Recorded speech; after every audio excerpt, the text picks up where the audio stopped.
So welcome you all in this new lecture. Last के कुछ lectures में हम लोग थ्योरी कवर कर चुके थे। थ्योरी पार्ट पूरा कॉन्सेप्ट जो भी है एंड एग्जांपल्स के साथ में आपको पूरा कॉन्सेप्ट समझा दिया गया था। जिस अगर आप लोगों ने नहीं देखा है तो सेम प्लेलिस्ट में जाके आप लास्ट वीडियो सेम चैनल हमारे चैनल लेट्स लर्न 2.0 पे देख सकते हैं। तो इसमें हम लोग एक्टिविटी क्वेश्चंस लेके आए हैं, जैसा कि आप लोग देख ही रहे होंगे। तो हम लोग जैसे लास्ट कुछ लेक्चर्स में हमने वीक 1 के सारे activity question series wise cover कर लिए थे। अब हम लोग एक्टिविटी क्वेश्चन 2.1 से लेके कवर कर रहे हैं। तो यहाँ लेक्चर्स आपको मिल जाएंगे जिसमें आपको एक्टिविटी क्वेश्चन की सीरीज़ मिल जाएगी। तो आपको 2 या 3 लेक्चर्स में मैं वीक 2 के सारे एक्टिविटी क्वेश्चन सॉल्व करा दूंगा। तो सबसे पहले स्टार्ट कर रहा हूँ मैं लेक्चर नंबर 1 से वीक एक्टिविटी नंबर 2.1 से। तो ये पहली एक्टिविटी क्वेश्चन है जो कि नॉट ग्रेडेड होती है। अब देखते हैं पहला question. Choose the correct option with respect to the point P5, -3। एक पॉइंट हो गया, दूसरा पॉइंट हो गया, तीसरा पॉइंट, चौथा point on the rectangle coordinate system. ठीक है, अब पहला ऑप्शन जो आपका है, point R does not lie in any quadrant। Point R does not lie in any quadrant। P है, ठीक है, Q है, R है और S है। आप लोग अगर देख पा रहे होंगे, एक चीज़ को विजुलाइज कर पा रहे होंगे, अगर ये आपका क्वाड्रेंट होता है तो यहाँ पे कुछ वैल्यू होने के लिए x एंड y दोनों की वैल्यू आपके पास होनी चाहिए। यहाँ पे भी होनी चाहिए, यहाँ पे भी होनी चाहिए, यहाँ पे भी होनी चाहिए। बट अगर किसी भी x, y के फॉर्मेट में कोऑर्डिनेट सिस्टम में x की वैल्यू 0 है या y की वैल्यू 0 है, तो उस केस में आप क्या कहेंगे कि वो किसी लाइन पे एग्जिस्ट कर रहा है, तो वो किसी क्वाड्रेंट में नहीं है। तो यहाँ से जो पहला वाला ऑप्शन है यही सही हो जाता है आपका। ये पहला वाला ऑप्शन की जो आपका point R does not lie in any quadrant, क्योंकि पॉइंट R में क्या है, x की वैल्यू 0 है। तो अगर x की वैल्यू 0 है तो ये कहीं y एक्सिस पे यहाँ पे कहीं y एक्सिस पे यहाँ पे ये कहीं एग्जिस्ट कर रहा होगा। ठीक है, अंडरस्टूड। तो अब नेक्स्ट क्वेश्चन की तरफ नेक्स्ट नहीं, और सारे ऑप्शंस भी देख लेते हैं, ज़रूरी थोड़ी ना एक ही सही हो। तो लास्ट 3 ऑप्शंस और क्या कहते हैं, points P and R lies in the third quadrant. तो ये तो मैंने आपको बताया ही था कि इस क्वेश्चन को करने के लिए बस अगर आपने कॉन्सेप्ट बहुत ध्यान से पढ़ा है तो इजीली आप इस क्वेश्चन को कर सकते हैं। और कॉन्सेप्ट ये कहता था कि जो पहला वाला क्वाड्रेंट यहाँ पे हमारे पास था, ये वाला, इसमें दोनों वैल्यूज़ प्लस प्लस, इसमें हमारी x की वैल्यू माइनस, y की वैल्यू प्लस, ये x, y का फॉर्मेट होता है। ठीक है, यहाँ पे तीसरे वाले में दोनों माइनस, इस वाले में x प्लस हमारा और y माइनस, ये हमारी वैल्यूज़ का फॉर्मेट होता है। तो बस उसी हिसाब से आप ये ऑप्शन में चेक कर लीजिए एंड यहाँ से आप गेस कर सकते हैं सारी चीज़ें। तो ये इजी हो जाएगा आपके लिए। ठीक है, अब अगर मैं बात करता हूँ नेक्स्ट क्वेश्चन की तरफ अगर मैं चलता हूँ, तो ये तो हो जाएगा, एक ऑप्शन सही था आपका, बाकी 3 क्वेश्चन आप खुद ही देख सकते हैं। सेकंड क्वेश्चन है, which of the following is are correct with respect to the rectangle coordinate system. The horizontal line is called by axis. Horizontal line आपकी कौन सी होती है, हॉरिजॉन्टल लाइन आपकी कौन सी होती है, तो ये तो आपको पता ही है कि हॉरिजॉन्टल लाइन ये वाली होती है एंड वर्टिकल लाइन हमारी कुछ ये वाली होती है। ठीक है, तो ये हो गई वर्टिकल। तो ये पहला वाला तो आपका जो ऑप्शन है वो गलत हो गया। दूसरा ऑप्शन यहाँ पे आपके पास क्या है, दूसरा ऑप्शन की अगर मैं बात करता हूँ तो दूसरा ऑप्शन कुछ ये रहा आपके पास, the point of intersect of the X and Y axis is called the origin. Yes, दोनों एक्सिस का जो इंटरसेक्शन पॉइंट है, इंटरसेक्शन पॉइंट कौन सा पॉइंट होता है, ये वाला पॉइंट। तो ये क्या है, एक्स एंड वाई का क्या है, एक्स एंड वाई एक्सिस का इंटरसेक्शन पॉइंट क्या होता है, ओरिजिन होता है, जिसकी वैल्यू क्या होती है 0,0। ठीक है, तो बस इजीली हो गया आपका।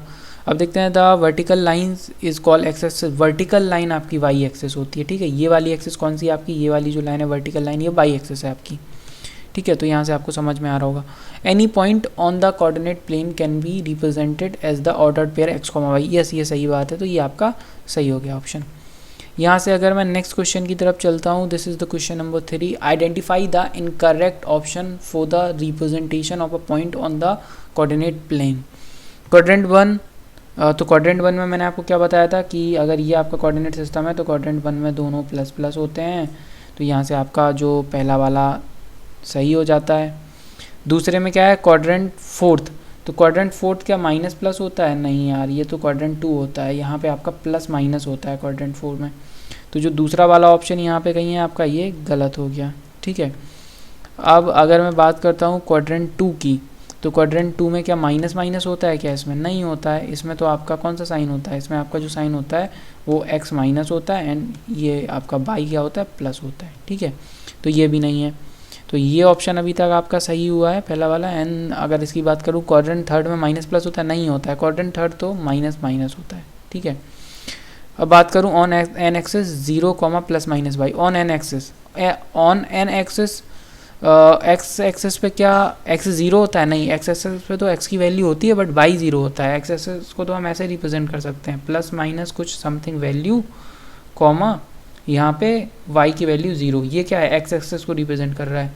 और यहाँ पे अगर मैं लूँ 0 कॉमा प्लस माइनस वैल्यू, तो ये क्या हो जाएगा आपका? ये आपका वाई एक्सिस को रिप्रेजेंट करेगा। ठीक है, तो ये इजी होगा आपके लिए।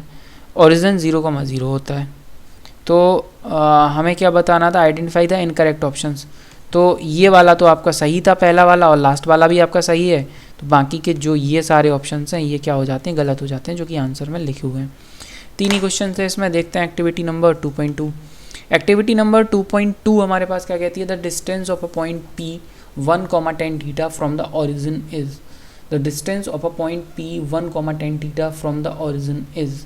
तो डिस्टेंस हमें कैलकुलेट करना है। तो डिस्टेंस फार्मूला का मैंने आपको जो फार्मूला बताया था वो ये था कि 2 पॉइंट्स के बीच में अगर डिस्टेंस कैलकुलेट करना है, ये रहा कोऑर्डिनेट सिस्टम। तो यहाँ पे अगर 2 पॉइंट हैं तो x1 माइनस, यहाँ पे हम क्या करते थे? x2, और इसका क्या करते थे? होल स्क्वायर करते थे, प्लस क्या करते थे हम यहाँ पे? y1 माइनस y2, और इसका होल स्क्वायर कर देते थे। और ये पूरी प्रोसेस हो रही होती थी रूट अंडर। ठीक है, तो यहाँ पे भी वही करेंगे। एक पॉइंट तो आपके पास क्या है? ओरिजिन है, 0,0 हो जाएगी वैल्यू एक पॉइंट की, तो ये आपका क्या है? P1 है। और दूसरा आपके पास यहाँ पे क्या है? दूसरा है 1, यहाँ पे आपके पास tan थीटा है। ठीक है, तो यहाँ पे 2 चीज़ें आपके पास हैं, और 2 पॉइंट आपके पास हैं, और आपको डिस्टेंस निकालना है। तो आप कैसे भी 1 माइनस एक्स कैसे भी रख दीजिए, किसी को भी x1 x2 मान लीजिए। तो मान लीजिए मैं कर देता हूँ 1 माइनस 0 का स्क्वायर, और प्लस में मैं यहाँ ले लेता हूँ आपको y1, यानी कि हमने 1, tan थीटा को x1 y1 माना है, तो tan थीटा को भी मैं y1 मानूंगा, और माइनस x2 की वैल्यू 0 है, और इसको कर दूंगा आपका स्क्वायर। ठीक है, ये आपका tan थीटा है। 1 मिनट, यहाँ पे कहीं आपका ये कर दूंगा मैं आपका कहीं पे, यहाँ पे tan थीटा माइनस, यहाँ पे आपका क्या था? 0, और इस पूरे का आपका स्क्वायर। और ये पूरी प्रोसेस आपकी हो रही होगी रूट अंडर। जब ये रूट अंडर आपकी प्रोसेस हो रही है, तो ये निकल के आएगा आपका 1 प्लस tan स्क्वायर थीटा, और ये पूरी प्रोसेस रूट अंडर है। तो इसके लिए आपको यहाँ पे एक वो दी गई है, हिंट दी गई है कि tan square theta plus 1 is equal to sec square theta. तो ये आपकी वैल्यू आएगी रूट अंडर, यहाँ पे इस फॉर्मूले के through root under sec square theta, और ये वैल्यू आपकी हो जाएगी sec थीटा। तो यहाँ से आपका आंसर आता है मॉड के अंदर sec थीटा। ठीक है, तो ये आपका आंसर हो जाता है। नेक्स्ट क्वेश्चन की तरफ चलते हैं। Question number 2, the distance of a point lying on the x coordinate from the origin. The distance of a point lying on the x axis from the origin is. कोई point है, कोई भी point है x axis पे कहीं भी लाई कर सकता है, यहाँ भी और यहाँ भी। अब वो क्या कह रहा है? Coordinate from the origin is, उसका क्या कर रहे हैं? डिस्टेंस। तो ऑप्शन 4 दिएंगे, the value of vertical distance of the point from the origin, the value of the vertical distance of the point from the origin, नहीं, can not be determined. The value of the horizontal distance of the point from the origin, the value of the horizontal distance of the point from the origin. हाँ, क्योंकि horizontal distance ही आप major कर सकते हैं उस point की ऐसे में, वर्टिकल तो कर नहीं सकते हैं। कैन नॉट बी डिटरमाइन, ये भी नहीं करेंगे। डिटरमाइन तो हो सकती है वैल्यू, वैल्यू क्यों नहीं डिटरमाइन होगी? ओरिजिन से किसी की भी वैल्यू डिटरमाइन करना पॉसिबल है, तो डिटरमाइन हो जाएगी, बट हॉरिजॉन्टल डायरेक्शन में। तो ये वाला ऑप्शन आपका सही हो जाता है। नेक्स्ट देखते हैं, द डिस्टेंस बिटवीन पॉइंट। तो बस ये सिंपल फार्मूला है, मैंने आपको फार्मूला बताया था। ये तो आप x1 माइनस x2, और यहाँ पे इनका ब्रैकेट में करना है आपको स्क्वायर, प्लस यहाँ पे आपको करना है y1 माइनस y2 और इनका करना है आपको होल स्क्वायर, और रूट अंडर में ये सारी प्रोसेस आपकी होती है।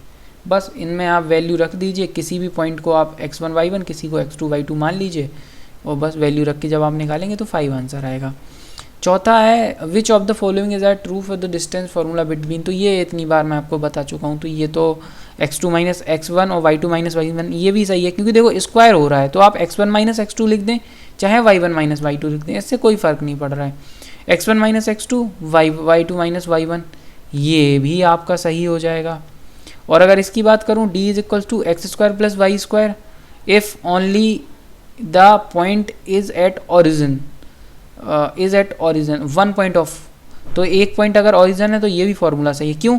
x1 की जगह x2 की जगह किसी की जगह 0 पुट कर दो, क्या निकल के आएगा एक्स स्क्वायर जो पॉइंट होगा, और y2 y1 में किसी एक की जगह 0 पुट कर दो तो वाई स्क्वायर। यानी कि अगर एक पॉइंट आपका 0,0 है तो फिर आपका डिस्टेंस फार्मूला क्या होता है ओरिजिन के केस में, अगर एक पॉइंट ओरिजिन है x square plus y square, तो ये आपका डिस्टेंस फार्मूला होता है। दैट्स इट, हो गया। तो ये क्वेश्चन भी हो गया, 2 एक्टिविटी क्वेश्चन हम कर चुके हैं। नेक्स्ट लेक्चर में हम लोग आगे की एक्टिविटी क्वेश्चन करते रहेंगे। So thank you.